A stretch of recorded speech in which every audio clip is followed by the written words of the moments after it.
Okay, so I had this research, I'd been mulling this over. What did I want to do?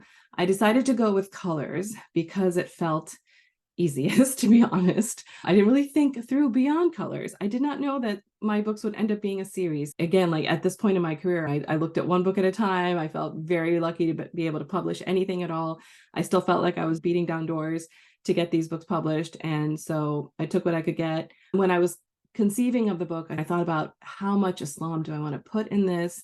As you saw with the Chinese books, for example, it's very simple, things like watermelon and lychee and lanterns, but not a lot of deep cultural, religious, mythological stuff in there.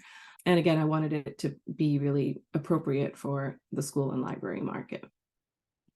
So I decided to write what I initially called the colors of Islam in my first draft. And this is what I came up with, something so simple and basic. Yellow is and this is such terrible rhyme.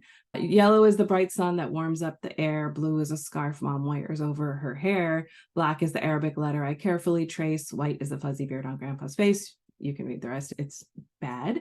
But I sent this to my editor as an example of what I was thinking about. And she came back to me with feedback. We actually had a conversation about it. She said, we need more content, right? This is too simple and too generic. We talked about the possibility of maybe fleshing it out into rhyming couplets and maybe introducing a quote unquote vocabulary word, like a concept that people weren't familiar with, something specific or special to Islam. My editor said no to the title. She's like, that's too religious. Better to have something evocative like Red as a Dragon. Out of these choices, she said white is the moon is the only one that really fits, but we wouldn't want that after Night of the Moon being my first picture book. I should have mentioned this is my same editor who published Night of the Moon at Chronicle, who I was submitting this to after talking about it. And at that point, I wasn't agented, by the way. So I had sold my first picture book directly to my editor and was pitching her on this idea as well. So it was a bit unconventional the way it went about. And then she posed that Golden Domes could potentially work as well out of what I had offered here. This is draft 2, or the draft that I could find in my versions. Of course, I drafted, and I finally sent this to her. And the red are the notes that she added. But you see here, I did flesh it out to be rhyming couplets. So the first one actually is what is in the finished book. Red is the rug dad. No, actually, it's not.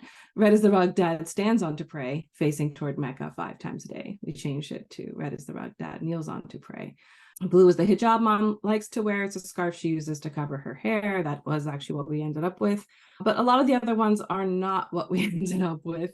Black is the curvy Arabic letter I draw to write out my name, Hamza. It doesn't rhyme very well, but you would have to pronounce it Hamza. That's actually my younger son's name, and it doesn't really work. And let's see, what else? Yellow is a box for money that says zakat. We share it with people who need it a lot.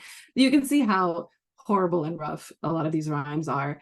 But what is coming together here is that you see that I am narrating from the point of view of somebody, right? It's somebody telling the reader about these things that are special. Each of these bolded words are some concept in Islam or some object or something that is meaningful, right?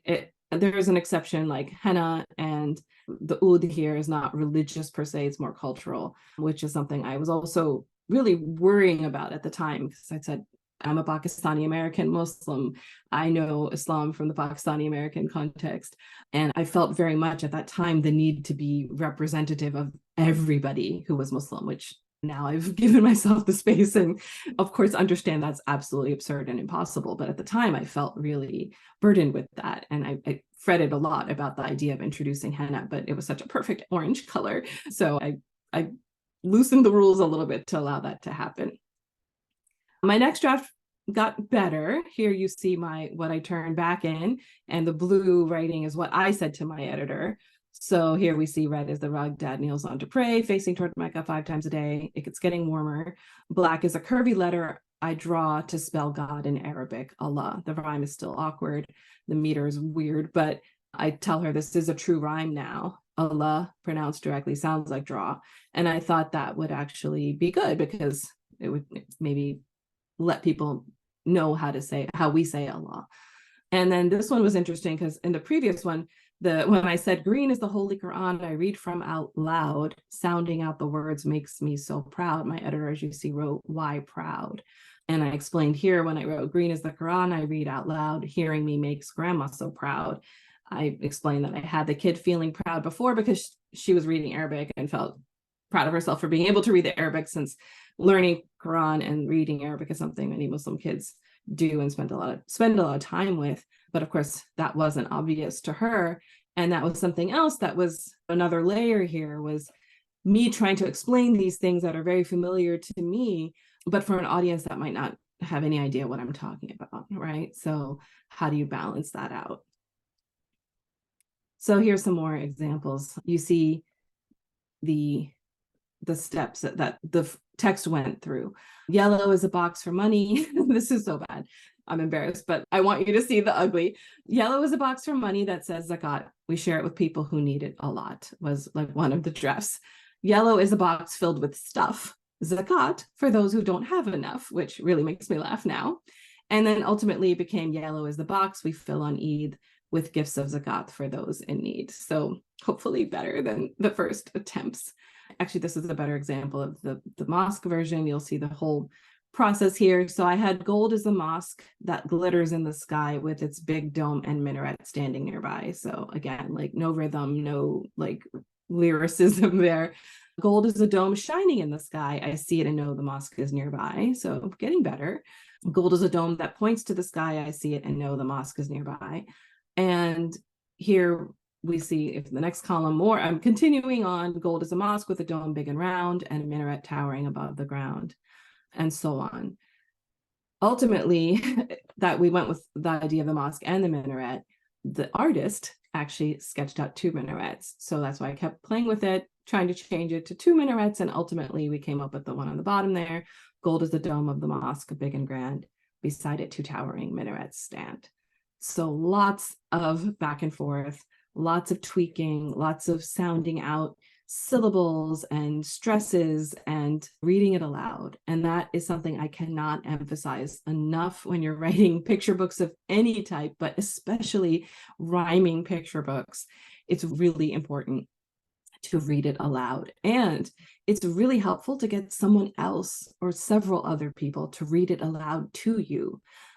Because you may force the rhyme or put the stress in a different spot than you normally would to make it work as the way you want it to sound or the way you want it to work.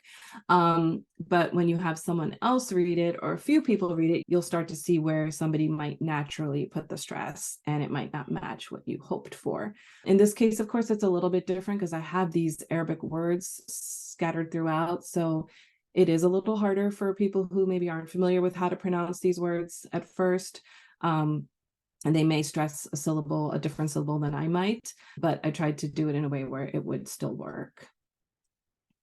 Other things that I was considering were things like fact checking. I did have my work fact checked, especially when we decided that we were going to include a glossary for each of the bolded words. And then again, throughout, I was thinking about who is it that I'm writing for? How do I make this book feel inclusive for the people, like the Muslim children who I want to have find this book and light up with joy and see things and recognize things that are special to them, and not make them feel like it is too teachy and not appealing, if that makes sense. Like I didn't want it to feel too nonfiction-y, like they were a social studies project, right? They're kids and this is their life, and I wanted them to see that. So that was something in my mind.